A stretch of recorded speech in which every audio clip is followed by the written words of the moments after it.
मित्रांनो, तुमचं पुन्हा एकदा GB स्टोरी टेलर या यूट्यूब चॅनलवर स्वागत आहे. आजच्या आपल्या गोष्टीचं नाव आहे क्रांती, एक गूढ रहस्य. लेखिका धनश्री लोहाटे. पण गोष्ट सुरू करण्याआधी जर कोणी या चॅनलवर पहिल्यांदाच आलेले असाल तर त्यांनी ह्या चॅनलला सबस्क्राईब करायला विसरू नका. चला तर मग अजिबात वेळ न घालवता गोष्टीला सुरुवात करूया.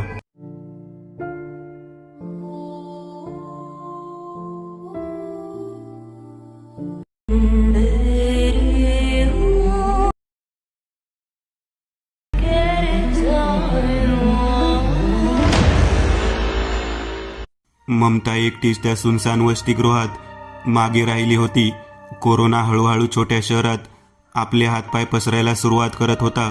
सरकारने 15 दिवसाचे लॉकडाऊन घोषित केले होते. सरकारी गाड्या, दुकाने सर्व अचानक बंद झाले होते. बाहेरून शहरात शिकायला आलेले विद्यार्थी तात्काळ मिळेल त्या वाहनाने घरी जात होते. दिवसेंदिवस परिस्थिती अत्यंत भयावह होत होती. मेस, उपाहारगृहे सर्व बंद झाले होते. ममता स्पर्धा परीक्षा तयारीसाठी शहरात आली होती. नुकतीच पदवी पूर्ण करून ती समोरील शिक्षणासाठी शहरात आली होती. तिच्या सोबतच्या सर्व मैत्रिणी घरी गेल्या. तिच्याकडे स्वतः गाडी करून जायला पैसे नव्हते.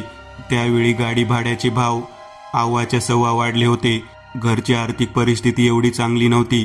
त्यामुळे मजबुरीने का होईना तिला राहावं लागलं एकटं त्या 25 खोल्यांच्या वसतिगृहात. ते खाजगी वसतिगृह 50 वर्षांपूर्वी एका धनिकाने गरीब मुलींकरता अल्पदरात उपलब्ध व्हावे म्हणून बांधले होते. बांधणूक अशी साधारण होती. खाली तळमजल्यावर चौकीदारी करायला एक म्हातारे गणूकाका असायचे. वयोमानानुसार त्यांना कमी दिसायचे, परंतु वर्षानुवर्षे त्या वसतिगृहाची देखभाल त्यांच्या हातात होती. लॉकडाऊनमुळे बाहेर पडता येत नव्हतं. हळूहळू सर्व हॉस्टेल खाली झालं होतं. ममता एकटीच मागे राहिली. रूममध्ये तिने 8 दिवसाचं लागेल असं सामान आणून ठेवलं होतं. रूममेटचा स्टोव असल्यामुळे जेवणाची व्यवस्था होणार होती. तिने घरी फोन करून मोठ्या हिमतीने मुलीसोबत आहेत असं खोटं सांगितलं होतं, जेणेकरून घरचे निश्चिंत होतील. गणूकाका आणि काकू होते सोबतीला. त्या दिवशी ती सायंकाळी खाली गणूकाकाच्या घरी गेली होती काकू सोबत गप्पा मारायला. काकू सुद्धा तिची आपुलकीने विचारपूस करत होत्या. निश्चिंतपणे राहायला सांगत होत्या, पण काकूचा चेहरा काही वेगळाच सांगत होता. ममताने हिम्मत करून काकूला विचारले, काय झालं काकू? तुम्ही काही काळजीत दिसत आहात. काहीतरी गोष्ट नक्कीच आहे, सांगा मला. काकूने गोष्ट डावलायचा प्रयत्न केला, परंतु ममता विषय बदलायला तयारच नव्हती. त्यानंतर काकू सांगू लागल्या, ममता, आजपासून 12 वर्षापूर्वी इथे एक मुलगी राहायला होती. अगदी गुमी, कुणाशीही बोलायची नाही, एकटी राहायची, सतत काहीतरी बडबड करायची. क्रांती तिचं नाव. तेवढ्यात काकाच्या ओरडण्याचा आवाज आला. ते काकूला बोलत होते, काही सांगते पोरीला म्हणून अंगावर धावून गेले काकूच्या. ममता मुकाट्याने खाली मान घालून वर रूममध्ये आली. काकू आणि काका बऱ्याच वेळ एकमेकांशी भांडत होते. रात्री ममताने स्टोव पेटवला, जवळ असलेले तांदूळ स्वच्छ केले आणि खिचडी बनवली. सोबत पापड भाजला. लागलीच पेलाभर पाणी घेतले, जेवण केलं आणि अंथरूण स्वच्छ करून अर्थशास्त्र विषयाचे पुस्तक वाचत बसली. रात्रीचे किमान 10 वाजले असतील. तोच दरवाजावर असा आवाज आला. तिने दुर्लक्ष केले, परंतु दरवाजावर ठोकण्याचा आवाज पुन्हा आला. ममता तशी धाडसी होती, परंतु संबंध वसतिगृहात ती एकटीच होती, त्यामुळे थोडी हिंमत कच खात होती. तिने आतूनच विचारले, कोण? तर बाहेरून आवाज आला, अगं ममता, मी आहे. गणूकाकाने पाठवलं रात्रीचं सोबतीला. तेव्हा ममताने दरवाजा उघडला. समोर एक 20-22 वर्षाची मुलगी उभी होती. दिसायला चुणचुणीत होती, पण काहीशी शांत वाटत होती. 2 वेण्या घातल्या होत्या. काहीशा जुन्या प्रकारचे कपडे वाटत होते. ती न विचारता आत आली आणि ममता अचंबित होऊन तिच्याकडे बघत दरवाजाजवळ उभी होती. कोण होती ही मुलगी? ती मुलगी स्वतःची खोली असल्यासारखं वावरत होती. ममता हळूच गादीवर येऊन बसली. तिने विचारले, तुला गणूकाकाने पाठवलं आहे का? हो, ममता विचार करत होती. गणूकाका मगाशी काही बोलले नाही मला. अचानक कसं काय? कदाचित सांगायचे विसरले असतील. असं म्हणून तिने मनाची समजूत काढली. ममताने तिला विचारलं, तुझं नाव काय आहे ग? कुठं राहत असते तू? त्यावर त्या मुलीने एक कटाक्ष ममताकडे टाकला आणि शून्यात नजर लावून क्रांती असं सांगितलं. ममताला काहीतरी आठवल्यासारखं झालं, परंतु कसली तरी धुसर पलट तिच्या डोळ्यासमोर चमकल्यासारखी वाटली आणि तिने काही आठवण्याचा प्रयत्न केला नाही. ममता तिच्याशी बोलत होती, जणू कित्येक महिने त्या सोबत राहत होत्या. ममता तर कसली तरी मोहिनी घातल्याप्रमाणे धुंद झाली होती. तिला ती काय बोलते समजत नव्हते. काही वेळापूर्वी अचानक समोर उभी ठाकलेली ती गूढ मुलगी तिला खूप जवळची वाटत होती. क्रांती अचानक काहीतरी बडबडत होती, मध्ये शांत होत होती. खालून काही वेळाने गणू काका आणि काकू वर आले. ममता एकटीच होती, त्यामुळे त्यांनी जबाबदारीने तिची विचारपूस करायला दोघेही तिच्या खोलीच्या दिशेने येत होते. सोबत काकू त्यांच्या घरी बनवलेले वांग्याचे भरीत आणि चपाती बरोबर घेऊन आल्या. काकू तशा खूप प्रेमळ होत्या. काकाने ममताला बाहेरूनच हाक मारली. ममता आवाजाने कसली तरी तंद्री तुटल्यासारखी भानावर आली आणि दरवाजाकडे पाहू लागली. काकाचा आवाज ऐकून तिने दरवाजा उघडला. समोर काका आणि काकू उभे होते. काकूच्या हातात डबा होता. त्यांनी तिला डबा दिला. ममता म्हणाली, माझं आत्ताच जेवण झालं काकू, याची काही आवश्यकता नव्हती. काकू म्हणाली, घे ग, तुम्ही आजकालच्या मुली काय जेवता ठाऊक नाही का मला? खिचडी तर तुमच्या 5वीलाच पुजलेली असते. आणि खो हसत होती. काका म्हणाले, बेटा भीती वाटली तर आवाज दे, एका हाकेवर राहतो आम्ही, आणि कोणी आलं तरी दरवाजा उघडू नकोस, अगदी कोणीही. काकाच्या चेहऱ्यावर कसली तरी अनामी हुरहुर दिसत होती. काकू सुद्धा गंभीर झाल्या होत्या. ममता म्हणाली, मी भीत नाही काका, तुम्ही काळजी करू नका, आणि मी एकटी थोडीच आहे, क्रांती आहे ना सोबत. ममता बोलण्याच्या ओघात बोलून गेली, परंतु काका काकूच्या चेहऱ्याचा रंगच उडाला. दोघेही गरबगळीत होऊन एकमेकांकडे पाहू लागले. काकू तर काकाच्या मागे उभी राहत होती. काका म्हणाले, वेड लागले का तुला? असा अभद्र मरत्या राती बोलू नये. ममताला नेमके काय चुकलं समजत नव्हतं. ती म्हणाली, काय झालं काका? मी काय बोलले अभद्र? ती अख्ख्या वसतिगृहात एकटी असल्यामुळे काका तिला काही सांगत नव्हते. ते म्हटले, पोरी फक्त एक कर, बाहेर पडू नको अजिबात. ममताला नक्की काय चुकलं समजत नव्हतं. ती हो म्हणाली आणि आत आली. क्रांतीला काकानेच पाठवलं. मग ते असे का बोलले? आणि मी काकाशी बोलताना क्रांती कुठे अदृश्य झाली होती. ममता इकडे तिकडे बघत होती. तर ममताच्या रूममधून अजून एक दरवाजा आतमध्ये उघडतो, परंतु ममता राहायला आली तशी तो दरवाजा कायम कुलूप लावून बंद असतो. क्रांती तो दरवाजा उघडून आतमध्ये जाऊन बसली होती. ममताच्या मनात भीतीने जागा घेतली होती. क्रांती कोण होती अशी गूढ का वाटत होती?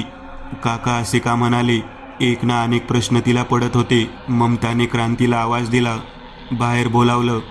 क्रांती खाली मान घालून आतमध्ये हातातील धाग्यासोबत खेळत काहीतरी अस्पष्ट बडबड करत होती. ममता मात्र आता घाबरली होती. नेमके काय घडत होतं आणि का, काहीही समजायला मार्ग नव्हता. ममता भूत प्रेत आत्मा या गोष्टी मानणारी नव्हती. शिकलेली समजदार मुलगी होती ती, परंतु अशा अपरिचित आणि भयानक प्रकारामुळे ती आतून गरबगळी झाली होती. दरदरून घाम फुटला होता तिला. वरच्या सर्वात शेवटच्या 3ऱ्या मजल्यावर ममताची खोली होती. खालचे 2 मजले सोडून अगदी तळमजल्यावर काका काकू राहत होते. ममताच्या रूममधून आतमध्ये अजून एक खोली होती.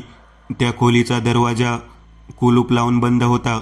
एक जुनाट पडद्याने तो दरवाजा स्पष्ट झाकला गेला होता. त्याच खोलीमध्ये क्रांती बसली होती. ममता रूमच्या एका कोपऱ्यात बसली होती. पहाट होण्याची वाट पाहत. झोप तर लागत नव्हतीच. उलट त्या पंख्याचा करकर असा जीवघेणा आवाज अधिकच भयानक भासत होता. भिंतीला लागलेली जळमट अजून त्या भयान शांत वातावरणात भय वाढवत होते. जुनाट बांधणूक असलेली ती खोली अधिकच भेसूर भासत होती. अचानक पिवळा बल्ब विझला. पंख्याची करकर शांत होत गेली. संपूर्ण वसतिगृहात मिट्ट काळोख पसरला होता. या अशा भयानक वातावरणात ममता एकटीच कोपऱ्यात बसली होती. तिने जवळ असलेल्या मोबाईलचा टॉर्च सुरू केला. तेवढाच काय तो आधार. काही क्षण गेले असतील नसतील, तोच स्वतःला क्रांती म्हणवणारी ती एक रहस्यमय सावली त्या खोलीतून उठून ममताकडे येत होती. ममता अधिकच कोपऱ्यात दडत होती. तिला म्हणत होती, कोण आहेस तू? का मला त्रास देतेस? मी काय वाईट केलं तुझं? क्रांती शांतपणे खाली मान घालून ममताच्या बाजूला येऊन बसली आणि अचानक विचित्र रडायला लागली. अगदी हुमसून ममता अधिकच भ्यायली. ती उठून दरवाजाकडे धावत गेली. दरवाजा उघडून बाहेर जाणार तो चौकटीला अडकळून धाडदिशी खाली कोसळली आणि बेशुद्ध झाली. सूर्यनारायण वर आले होते. सकाळची कोवळी किरणे ममताच्या डोळ्यावर पडली आणि ममता शुद्धीवर आली. क्षणभर ती तशीच पडून होती. नेमके काय झाले हे तिला समजत नव्हते. त्यानंतर ती उठून खोलीकडे आली. खोलीत तिच्याशिवाय कोणीही नव्हते. डोक्यावर ताण देऊन विचार करत होती, नेमके काय चुकलं रात्री? नेमके काय घडले? तिने सकाळची सर्व कामे आटोपून घेतली. बाहेर पोलीस सायरन वाजवत कुणीही घराबाहेर न पडण्याची तंबी देत होते. त्यामुळे बाहेर जायचा तर प्रश्नच उद्भवत नव्हता. ममताने चहा घेतला तेव्हा थोडी ती टवटवी झाली. काल रात्री आलेली ती मुलगी सकाळी अचानक गायब कुठे झाली होती आणि काका काकू काय एवढे भीत होते याचा छडा लावावाच लागेल असं म्हणून ममताने रूममध्ये असलेला दरवाजा उघडण्याचा प्रयत्न केला. परंतु भलं मोठं टाळं लावलेलं होतं आणि सहजासहजी तो उघडणार नव्हता. काकाला त्याची चावी मागितली तर काका कधीच देणार नाहीत. काय करावं सुचत नव्हतं. तेवढ्यात ममताला एक कल्पना सुचली. ममता केस वगैरे व्यवस्थित करून रूमची कडी लावून बाहेर पडली. हळूहळू पायऱ्या उतरत ती तळमजल्यावर आली. काका वसतिगृहाच्या मागच्या बाजूला असलेलं गवत काढत होते. संधी चांगली होती. ममता हळूच काकू इकडे तिकडे गेलेल्या पाहून खिडकीत ठेवलेला चावीचा गुच्छ घेऊन ताडताड पावले टाकत ममता वर खोलीकडे धावली. खरं तर काल रात्री दार उघडून ती मुलगी आत कशी गेली हेही एक कोडं सुटत नव्हतं. ममता कुलपाकडे धावली. चावीच्या गुच्छामधील प्रत्येक चावी लावून पाहत होती. शेवटी अथक प्रयत्न करून एक चावी लागली आणि कुलूप उघडलं. आतमध्ये जळमट लागलेली होती. असं वाटत होतं कित्येक वर्षांपासून ती खोली बंद आहे. एक भयान वास्तव समोर दिसत होतं. एक लोखंडी पलंग, एक जुना टेबल खुर्ची, एक कपाट आणि बरीच धूळ. याशिवाय ठळक असं काही नव्हतं. होती ती फक्त अशुद्ध वातावरणाचे वलय. असं वाटत होतं लगेच दूर जावं कुठंतरी. या भेसूर शक्तींपासून दूर दूर. मनात आत्महत्येचे विचार घोंगावत होते. अचानक संपूर्ण मानसिक स्थिती बदलली होती. ममता टेबलावर ठेवलेल्या सामानाकडे एकटक पाहत दरवाजात उभी होती. मनात असंख्य विचारांचं काहूर माजलं होतं. आपल्यासोबत समोर काय वाढून ठेवलंय काही समजत नव्हतं. समोर अतृप्त इच्छा मागे ठेवलेली ती भयान खोली आणि ममता. याशिवाय काहीही नसावं या जगात. ती हळूहळू जळमट बाजूला सारून त्या लोखंडी पलंगाकडे जात होती. कित्येक वर्ष ती खोली बंद होती. ममताला काही कल्पना नव्हती. त्या कॉटवर जुनाट जीर्ण झालेली गादी, चोहीकडून आतला कापूस बाहेर निघालेला. दुसरं काही नव्हतं त्या कॉटवर. ममताने भीतभीतच चोहीकडे नजर फिरवली. रूम भयान भासत होती. जास्त काही सामान नव्हतं, फक्त एक लाकडी कपाट. ममताने मोठ्या हिमतीने ते कपाट उघडण्याचा निर्णय घेतला. कपाट बंद होतं. तिने उघडण्याचा प्रयत्न केला परंतु व्यर्थ. कपाट जीर्ण झालेले होते. कोपऱ्यातून त्याची फळी निघालेली दिसली. त्या स्थितीतही ममताच्या चेहऱ्यावर ते पाहून एक चमक आली. तिने ती निघालेली फळी ताकदीने दूर ढकलून दिली आणि आतमध्ये डोकावण्याचा प्रयत्न केला. आतमध्ये काही कपड्यांच्या घड्या ठेवलेल्या होत्या. पुस्तके होती. एक जीर्ण कसलीशी मूर्ती होती आणि एक बरणी होती. दुसरं काही दिसत नव्हतं. ममताने हळूच ते कपडे बाजूला केले. मुलीचे कपडे होते ते. जुन्या फॅशनचे. खूप जीर्ण झाले होते. पावसाळ्यात पाणी ठिबकल्याने जागोजागी डाग पडले होते. त्याचा जीवघेणा कुबट वास अधिकच त्रासदायक ठरत होता. ममताने ते कपडे गादीवर फेकले आणि पुस्तके खाली वर केले. त्या पुस्तकाच्या कव्हरवर क्रांती देशमुख असं नाव लिहिलेलं होतं. ते नाव वाचून ममता गरबगळी झाली. हे क्रांतीचं पुस्तक आहे पण यावर तारीख तर 2008ची दिसत आहे. ममता विचार करत होती, आजची 2020 म्हणजे 12 वर्षांपासून ही खोली बंद आहे. कदाचित लॉकडाऊन नसतं तर आजही ही खोली नसती उघडली. अजून समोरचे कित्येक वर्ष ही खोली बंद राहिली असती. क्रांतीचं काय रहस्य आहे हा यावेळी ममता समोरचा सर्वात मोठा प्रश्न होता. ममताने ती पुस्तके सोबत घेतली. अजून रूममध्ये काही दिसते का बघत होती. तोच तिची नजर टेबलवर एका धुळीने माखलेल्या पिवळसर लाल धाग्याकडे गेली. हा अगदी काल त्या मुलीजवळ असलेल्या धाग्यासारखा होता. तिने तो धागा सुद्धा सोबत घेतला. तेव्हा अचानक तिला वाटले कोणीतरी अडवत आहे, जाऊ नको म्हणत आहे, काहीतरी सांगण्याचा प्रयत्न करत आहे. ममता काहीशा घाईनेच त्या खोली बाहेर पडली. कुलूप लावून बंद केले. पुस्तके आणि तो धागा त्या एका पुस्तकात ठेवून ममता चावीचा गुच्छ घेऊन खाली तळमजल्यावर गेली. काका ओसरीत पाय धुत होते तर काकू स्वयंपाकघरात काहीतरी फोडणीला घालत होत्या. ममता काकाची नजर चुकवून घरात गेली, चावी खिडकीत ठेवली आणि काकूशी बोलायला आत गेली. काकू बटाट्याच्या कचऱ्याला फोडणी घालत होत्या. एका शेगडीवर काकासाठी चहा उकळत होता. काकूने ममताला बसायला सांगितले, परंतु तिने नाही म्हणून तिथून निघायचा प्रयत्न केला. काका दरवाजात पाय पुसत होते. त्यांनी ममताकडे पाहत, अरे बेटा चहा घे असे सांगितले. परंतु ममताने आताच आपण चहा घेऊन आलो असे बळेच सांगितले आणि तिथून मुकाट्याने खाली मान घालून काढता पाय घेतला. वर येऊन ममताने ती पुस्तके चाळायला सुरुवात केली. त्या पुस्तकाच्या शेवटच्या पानावर कसल्याशा विचित्र विभत्स आकृत्या काढलेल्या होत्या. काय होतं नेमके समजत नव्हते, परंतु काहीतरी भयानक नक्कीच घडले होते. त्या पुस्तकामध्ये एक वही सुद्धा नव्हती. ममताने ती वही उघडली. त्यावर पेनने खूप साऱ्या रेषा मारलेल्या होत्या. काही अक्षरे लिहिलेली होती, परंतु पावसाच्या पाण्यामुळे मिटली गेली होती. फक्त नको नको असं लिहिलेलं दिसत होतं. चित्रामध्ये एक तरुणी रडताना दिसत होती, एवढंच. ममतालाही काय गोडबंगाल आहे समजत नव्हतं. काकूला नक्कीच याविषयी माहिती होते. काकूला एकट्यात गाठले तर नक्कीच नेमके काय प्रकरण आहे हे समजेल. बराच उशीर झाला होता. भूक सुद्धा लागली होती. ममताने ते सर्व पुस्तके गुंडाळून ठेवली. एवढ्या हॉस्टेलमध्ये एकटं राहायचं तेही ममताला भीतीदायक वाटत होते, परंतु घरी सांगू शकत नव्हती.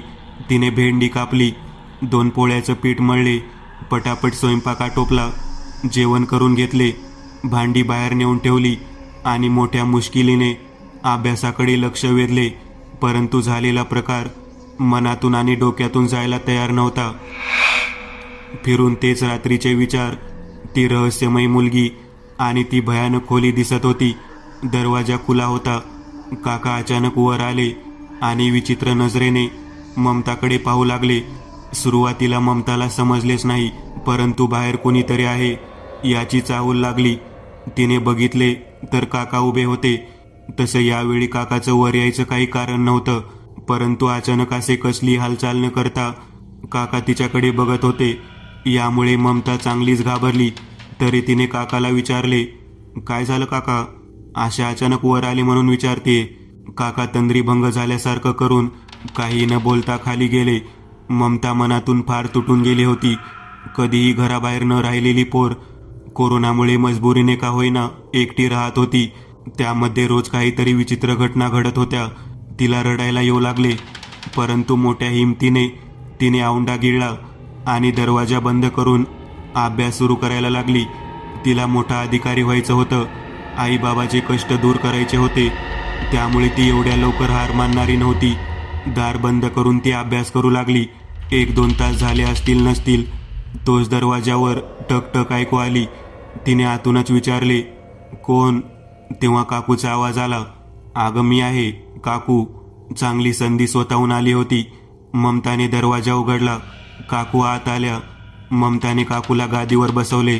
शेजारी ममता बसली. काकूला दिवसभरातून कुणाला तरी आपला दिनक्रम आणि काकाच्या 4 चुगल्या सांगितल्याशिवाय चैन पडत नसे. आधी बऱ्याच मुली असायच्या, परंतु आता फक्त ममता एकटीच असल्याने आवर्जून काकू वर येत होती. कापसाच्या वाती वळत वळत काकूची बडबड चालू होती, पण ममताचे त्याकडे लक्ष नव्हते. नेमका विषयाला हात कसा घालावा हाच विचार ती करत होती. तोच काकूला ते क्रांतीचे पुस्तके दिसली. काकूच्या चेहऱ्यावरचा रंगच उडाला. संधी आहे ती चालून आली होती. ममताने विचारलं, काकू ही क्रांती कोण आहे आणि खोली का बंद आहे? तू उघडली का ही खोली? ही पुस्तके बाहेर कशी आली? तुला चावी कुठून मिळाली? ममताने रात्री तिच्यासोबत घडलेला प्रकार काकूला सांगितला. काकूला पूर्वसूचना असल्यासारखं आश्चर्य व्यक्त केलं नाही. याचं ममताला आश्चर्य वाटलं. काकू गंभीर झाल्या. त्यांनी ममताकडे एक कटाक्ष टाकला आणि एक उसासा सोडून म्हणाल्या, तुला ऐकायचं आहे तर ऐक. आजपासून तब्बल 12 वर्ष आधी हे वसतिगृह मुलींनी गजबजलेलं असायचं. वेगवेगळ्या शाखेच्या लहान मोठ्या मुली इथं गुण्यागोविंदाने राहत होत्या. एकमेकींची सुख दुःख वाटत होत्या. आडल्या नडल्या एकमेकींच्या सहारा होत्या. अशातच एके दिवशी क्रांती देशमुख हिने वसतिगृहात प्रवेश केला. क्रांती खूप शांत राहायची, खूप कमी बोलायची, अभ्यास करायची. तिच्या मैत्रिणी सुद्धा कमी होत्या. सुरुवातीला ती अशी नव्हती. काही दिवस लोटले असतील.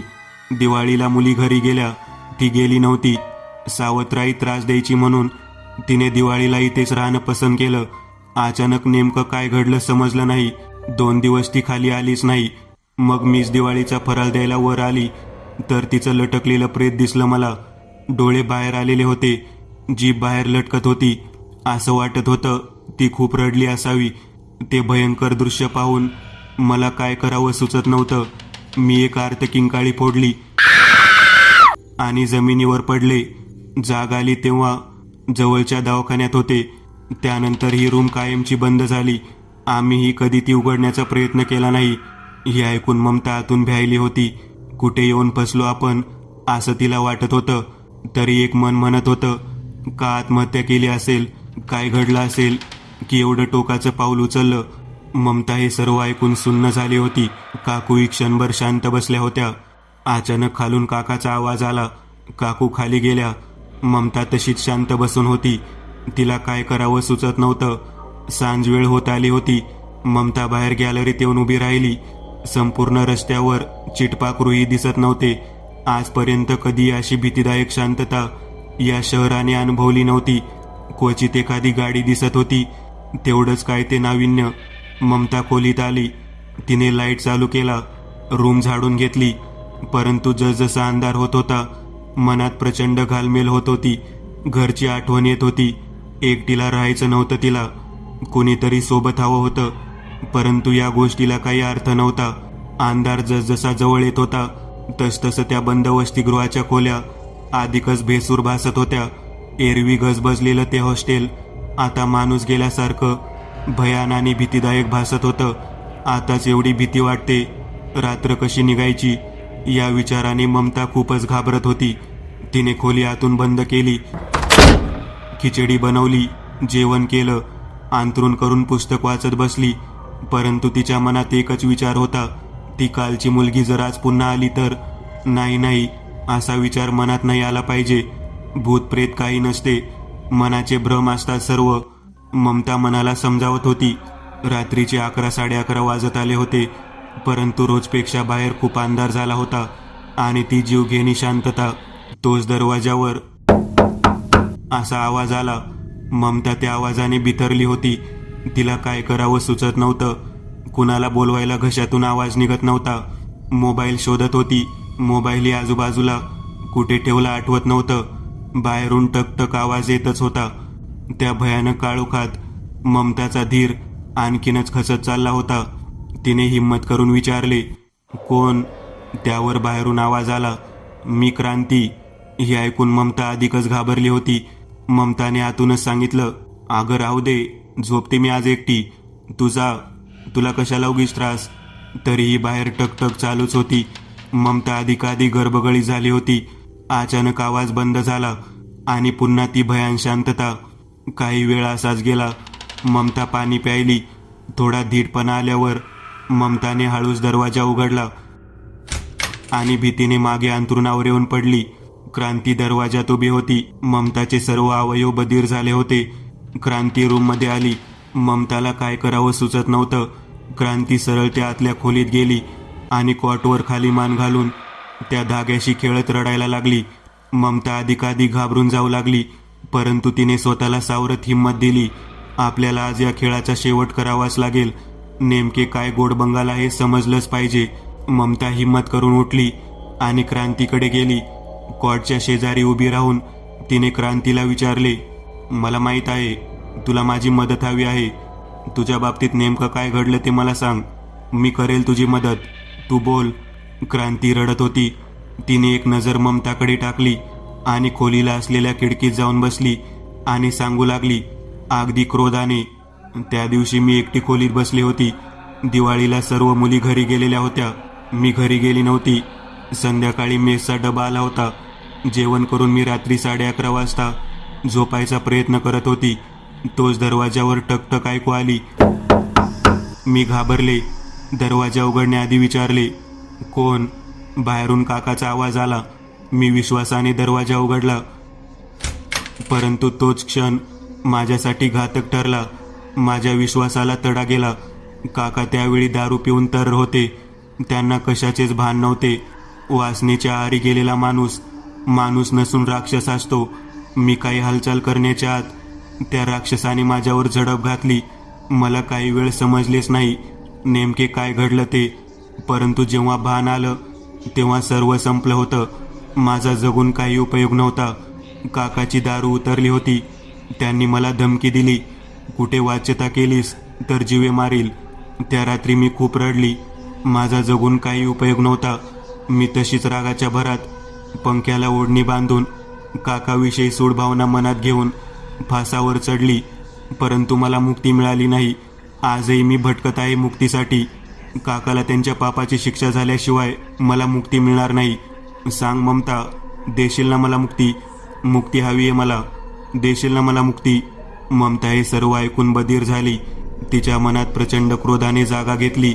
तिला क्रांती दिसत होती, फक्त क्रांती. क्रांतीला मुक्ती मिळावी म्हणून ममता पेटून उठली होती. ममता तशीच बाहेर आली. हातात भाजी कापायचा सुरा घेतला आणि तशीच खाली तळमजल्यावर गेली. तिच्या मनावर आता तिचा ताबा नव्हता. कोणीतरी अनामिक शक्ती होती. ममता अधिकच क्रूर भासत होती. गणू काका बाहेरच झोपलेले होते. ममताने त्यांच्याकडे क्रोधाने पाहिले. कानात क्रांतीचा आवाज घुमत होता. तिने मागचा पुढचा विचार न करता सुरा सपासप काकाच्या छातीवर पोटावर मारला. असंख्य घाव घालून तिने पोटाचा कोथळा बाहेर काढला. एवढ्यावरच न थांबता तिने बाजूला असलेल्या ओट्याचा दगड काढून काकांच्या डोक्यावर मारला. एक जोरदार किंकाळी बाहेर निघाली आणि काका गतप्राण झाले. काकू ते भयंकर दृश्य पाहून बेशुद्ध झाल्या. सकाळपर्यंत पंचनामा वगैरे झाला. ममता तिथेच बाजूला बसलेली होती. पोलीस तिला धरून घेऊन गेले. काकू दवाखान्यात भरती झाल्या होत्या. नेमकं का केलं ममताने हे ऐकून पोलीसही चक्रावून गेले होते. त्यांनी त्या क्रांतीच्या केसची शहानिशा केली तेव्हा असं काही घडलंच नव्हतं. हा निष्कर्ष निघाला. क्रांती डिप्रेशनमध्ये होती. त्या झटक्यातूनच तिने स्वतःला गळफास लावून घेतला. आणि ज्या दिवशी हे घडलं त्या दिवशी काका बाहेरगावी गेलेले होते. त्यामुळे त्यांचा या केसशी संबंधच नव्हता. ममताने मानसोपचार तज्ज्ञांची सल्ला घेतली आणि काही तपासण्या केल्या तेव्हा समजले की तिला सिझोफ्रेनिया नावाचा एक दुर्मिळ मानसिक आजार होता. त्यामुळे तिला वेगवेगळे आभासी व्यक्तिमत्व दिसायचे आणि त्या झटक्यातूनच तिने काकाची हत्या केली होती. ममता आता मानसोपचार तज्ज्ञांची उपचार दम घेत आहे. काकू हळूहळू स्वतःला सावरण्याचा प्रयत्न करत आहेत. त्या घटनेनंतर काकूने कायमचं ते वसतिगृह सोडलं आणि गावाकडे राहायला गेल्या. ती खोली कायमची बंद झाली. कोरोनाचा कहर वाढतच चालला होता, परंतु आजही काही लोकांना त्या वसतिगृहातील वेगवेगळे आवाज ऐकू येतात. मी एक नवीन चॅनल ओपन करत आहे. त्यावर तुम्हाला ॲनिमेटेड हॉरर स्टोरीज पाहायला मिळतील. त्या चॅनलची लिंक या व्हिडिओच्या डिस्क्रिप्शनमध्ये दिलेली आहे. चॅनलला सबस्क्राईब करायला विसरू नका. मित्रांनो, आज पुरतं एवढंच. तुम्हाला जर काही गोष्ट आवडली असेल तर नक्की लाईक करा. तुमच्यापैकी बरेचसे जण व्हिडिओ लाईक न करताच पळून जातात, पण हा जर व्हिडिओ तुम्ही लाईक केला तर मला जरा बरं वाटेल आणि असेच भारी भारी व्हिडिओ बनवायची माझ्यात एनर्जी येईल. त्यामुळे नक्की लाईक करा. आणि अजूनही कोणी या चॅनलला सबस्क्राईब केलेलं नसाल तर लगेच सबस्क्राईब करून टाका. आणि बाजूची घंटी ती मात्र दाबायला विसरू नका. देवाची घंटी आहे ती. चला तर मग पुन्हा भेटूया अशीच एक आगळी वेगळी गोष्ट घेऊन पुढच्या भागात.